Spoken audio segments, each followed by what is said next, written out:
Hello, in this video, I want to talk about how to use a story to really market and sell something, and also some really cool things I learned about this book that was called, interesting title, All Marketers Are Liars, by Seth Godin. Before I begin, down below in the description, there's this link. It's clickable, and if you click on it, there's some training on how someone can really use social media to make some really good cash, some income. Now, here's a question. Why do consumers pay extra for eggs they're marketed as being antibiotic free when all laying chickens are raised without antibiotics? Well, it's a good question. And it doesn't really matter one bit whether something is actually better or faster or more efficient. What matters is what the consumer believes. That's everything. And what Seth Godin talks about this book, which is really interesting, is that it's not that all marketers are liars. It's that consumers are the liars and they lie to themselves. What do you think? You think that's true? I do in a lot of ways. I've lied to myself on a couple of occasions, especially when it comes to like relationships or a business. It's like, yeah, it's gonna work, and nope, it's not gonna work. Also reminds me of a story about my brother. I was talking about it, and he's like, "Yeah, I'm gonna be a nurse so I could kind of help people and everything." And I was talking to him, and he was like, "But the cool thing is you make all this money, and you get to work like 3 days a week." And I was like, "Well, have you ever volunteered?" "No, not really. Can't do that." And I was like, "Well, maybe you're doing it for the money, not necessarily because you want to help people, and you're saying you want to help people to justify." I don't know, just my thoughts.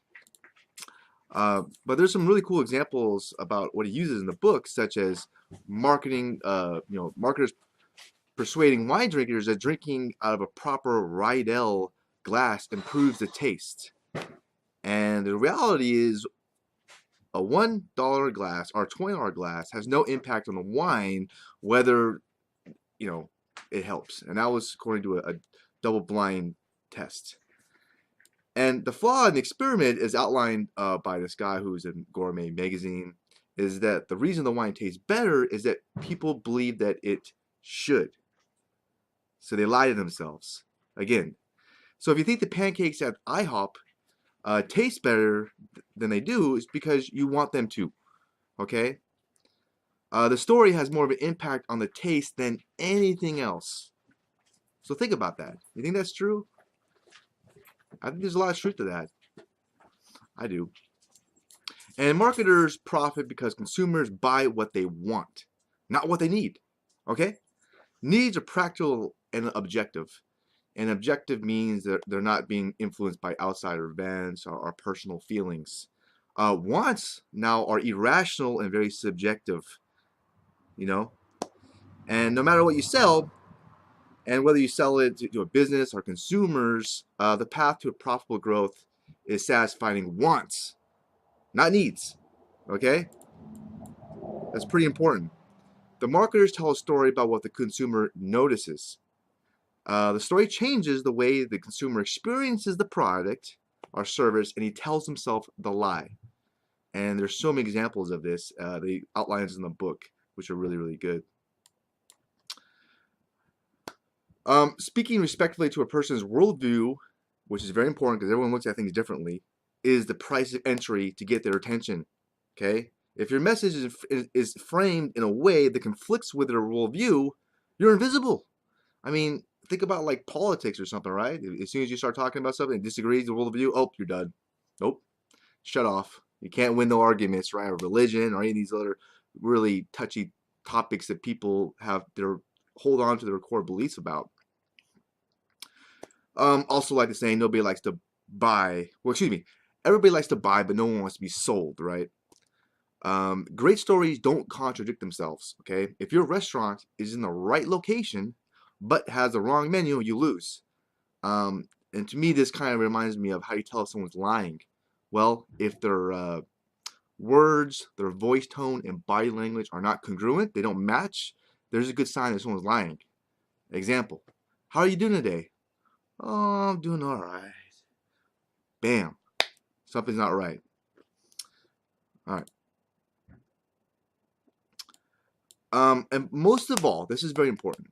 Great stories agree with our worldview, right? Think of politics. People watch the channels that lean towards their political views. They go, "Oh, that's channel. I'll watch that." Right? The best stories don't teach people anything new. What he says in this book. Instead, the best stories agree with the audience already believes. Yeah. That makes sense. So don't try to change someone's worldview. Is a strategy smart marketers follow. Don't try to use facts to prove your case and to insist that people change their biases. That's that's a very tough thing to do, very hard. Um, and the big reason that I failed for a long time when it came to say like marketing online was because I thought this product was the best in the world. I was like, oh, this is the greatest thing in the world. I've been using it for 10 years. People are gonna love it. Blah blah blah. And I would brag about the benefits and features. And I didn't sell nothing. The thing is, even extremely poor consumers in the developed world will prioritize their purchases to get what they want. Okay, often ignoring the opportunity to take what they need.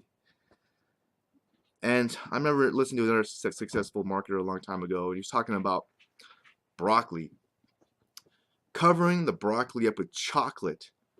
Otherwise, nobody eats it. That's this whole saying, and obviously curiosity helps. So that's some interesting, cool things that I kind of learned I want to share with you. So if you want to learn more, click on the link below. There's some really great education and training on basically how to use social media to make money, and I think it's really good. It's helped me a lot.